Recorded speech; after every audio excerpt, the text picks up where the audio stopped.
Magandang hapon sa inyo lahat. Ito po si Herbert Curia, author, promoter ng Human Rights Promotion. Ang boses ng Human Rights Promotion. Sa malayang demokrasyang ito kaakibat ang ating pananalig sa ating banal na Panginoon Diyos, banal na Panginoon sa Kristo, at gawain ng kaliwanagan ni Banal na Santa Maria, mula sa isyong ating nakalap at pagbabantay sa mabuting pamamahala, patas na hustisya at karapatang pantao, ay hinggil sa issue ng Advance Merry Christmas sa inyo lahat ngayong darating na December 25, 2025. Ipagdiriwang ang Kapaskuhan o kapanganakan ng Panginoong Hesukristo sa darating na December 25, 2025 ng paniniwalang Kristiyano mula sa Katoliko at iba't ibang Kristiyanong pananampalataya. So, yun.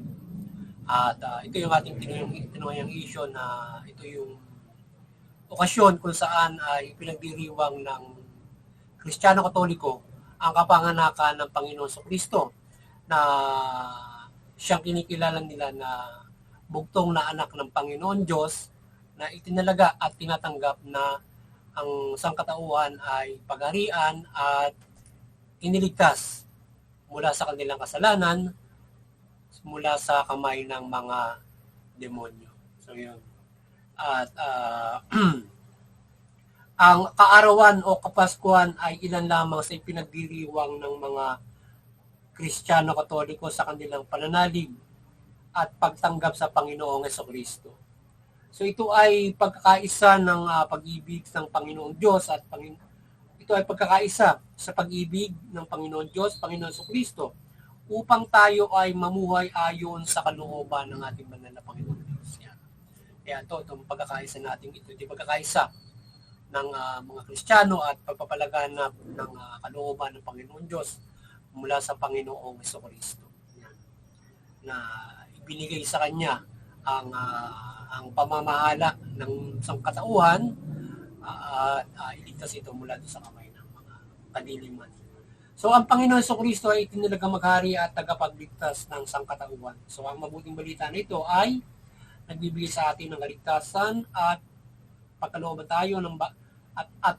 tayo ng bagong buhay at hanguin sa kadiliman. So yan. So ngayon ang Human Rights Promotions ay sumusuporta sa mabuting pamamahala, patas na hustisya at karapatang pantao. At dito sa issue ito ng ating right to religion ay yan. Advance Merry Christmas sa lahat mula doon sa Kristiyano Katoliko at sa sangkatauhan. Yan. Merry Christmas sa inyo lahat. Advance Merry Christmas.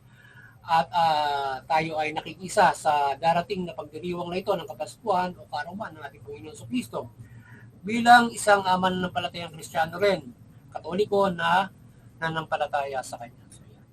Tayo ay nakikisa dito sa darating na pagdiriwang ng Kapaskuhan bilang nanampalatayang Kristiyano at papailalim din sa paghahari ng Panginoon Kristo at kumikilala sa Kanya bilang bugtong na anak ng Panginoon Diyos at bilang daan para sa kaligtasang spiritual at itinaga para sa pamamahala sa ating lahat. So, ating hinihikayat ang buong mundo, yung sangkatauhan o ang sanlibutan at mula sa bayan ng Pilipino, mula sa Kristiyano Katoliko at lahat ng Kristiyano na makiisa sa pagdiriwang na ito mula sa sama-samang pakikiisa sa pagdiriwang sa banal na misa at mapayapang pagkakaisa ng mga pamilya at nagdiriwang ito. Sa panahon ito ay simulan o ipapatuloy at pag-ibayuhin ang pagtutulungan natin. Hindi lamang sa mga aginaldo kundi sa pagmahal na pagtulong sa kapwa, lalo na sa mga naghihirap nating mga kababayan. Yan. Tayo ay dito sa Kapaskuhan, sa tuwing ito ay pinagdiriwang, nagbibigay ito sa atin ng patuloy na pag-ibayo ng ating kamulatan sa ating pananampalataya, lalo na doon sa hindi nananampalataya. At patuloy na minumulat ang ating kaisipan mula sa aral o kalooban ng Panginoon Diyos na dapat nating sunduin. Mula dyan sa pagtutulungan. Yan, sa biyaya na kaloob sa atin, tayo ay mabahagi rin ng biyaya sa ating kapwa-tao. So, yan. Give blessings to others. Sa mga blessings na natatanggap natin. Or magkaroon tayo ng biyayaan sa isa't isa upang sa gayon o pagtutulungan nga para sa gayon tayo ay makapamuhay ng maayos, mabuti ayon sa kalooban ng Panginoon. So, hinihigayat ko kayo na makisa sa pag-ibayo ng karapatang pagtao bilang ating pagtulong sa ating kapwa at bawat isa. Yan. Isa sa ating bilang human rights promoter, isa sa ating mga pagkikaya sa sambayan ng Pilipino sa buong mundo, suportahan natin yung karapatang pagtao. Yan ay mahalagang ginaldo at mahalagang tulong na magagawa natin sa ating kapwa-tao kung tayo ay susuporta sa karapatang pagtao. Mula dyan sa pang-itinumiyang malangkas nito na tayo ay makatutulong na makapamuhay ang bawat isa ayon sa kanilang karapatan upang walang magdarop. Yan din ang nais ng banal na Panginoon Diyos na makapamuhay tayo ng ganyan. Na mula sa aral ng ating banal na Panginoon Kristo, ito ay sinabuhay ng unang mga Kristiyano ni na San Pedro. Yan, sinabuhay nila yan. Yang pamumuhay ayon sa ating mga karapatan. Para walang nagdarop. So, sa mga panahon noon, walang nagdarop ng mga Kristiyano dahil sa pagtutulungan na ginagawa nila. So ngayon ang ating kapamalaan ay naway maging mahalagang papasko ninyo sa taong bayan ang magbubuting programa mula sa GAA. Yan, yung budget na ipinapasa para bubuli ng pamalaan sa paglilingkod nito sa bayan. Yan ay yan yung ating kapamalaan. Sana kayo ay magkaroon ng mahusay na mabuting aginaldo sa taong bayan o sa mamayan sa inyong pamamahala na yung budget o yung GA, sana kayo ay yan ay maging mahusay ninyong kaloob o papasko sa lipunan Pilipino na paglilingkod nyo sa darating na panahon. Iba't ibang mga serbisyo na magagawa nyo para mabigyan nyo ng mahusay na paglilingkod ang sambayan ng Pilipino bilang inyong papasko sa mga tao. So sa pamamagitan ng Panginoon sa Kristo ay ang pagpapala ng Panginoon Diyos sa mundo at bansang ito at bawat tao ay patuloy na ipagkaloob niya. Ating pinasasalamatan ng dakilang pag-ibig ng Panginoon Diyos at Panginoon sa Kristo at banal na Santa Maria sa pagdadala ng mabuting balita at walang umpay na pamamahala at gaway nito sa sangkatauhan.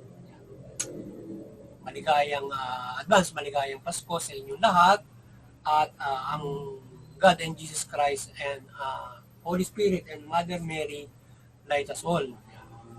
So muli ay maliwanagan ng ating banal na Panginoon Diyos, Panginoon sa Kristo, banal na Espiritu Santo, ang sangkatauhan mula sa bansang Pilipinas, sa sambayan ng Pilipino, at mula diyan sa pamahalaan at mamamayan Pilipino, yung pamahalaan, mamahala ng mabuti, matuwid, tugunin yung karapatang pantao, patas na hustisya, at iwasan yung pang-abuso, iwasan yung paglabag sa karapatang pantao at pansariling interes. Doon naman sa mamamayan, iwasan yung paglabag sa batas. Iwasan yung paglaban sa pamahalaan. Bagkos suportahan yung pagpapairal ng mabuting pamamahala. Karapatang pantao, patas na hustisya. Yan. Sa gayon, tayo ay makapamumuhay ng mapayapa, maunlad, at ayon sa karapatang pantao. Sa gayon, higit sa lahat ay makakapanampalataya tayo ng lubos sa ating banal na Panginoon Diyos mula sa Panginoong Jesucristo. Anuman ang inyong pinaniniwalaan. Yan. Magandang hapon sa inyo lahat. Sana nakapagsaboses naman ang human rights promotion sa linggong ito hinggil sa karapatang pantao dito sa ating tinunghayang right to religion o pagdiriwang ng Kapaskuhan o darating na pagdiriwang ng Kapaskuhan ng Kristiyano Katoliko.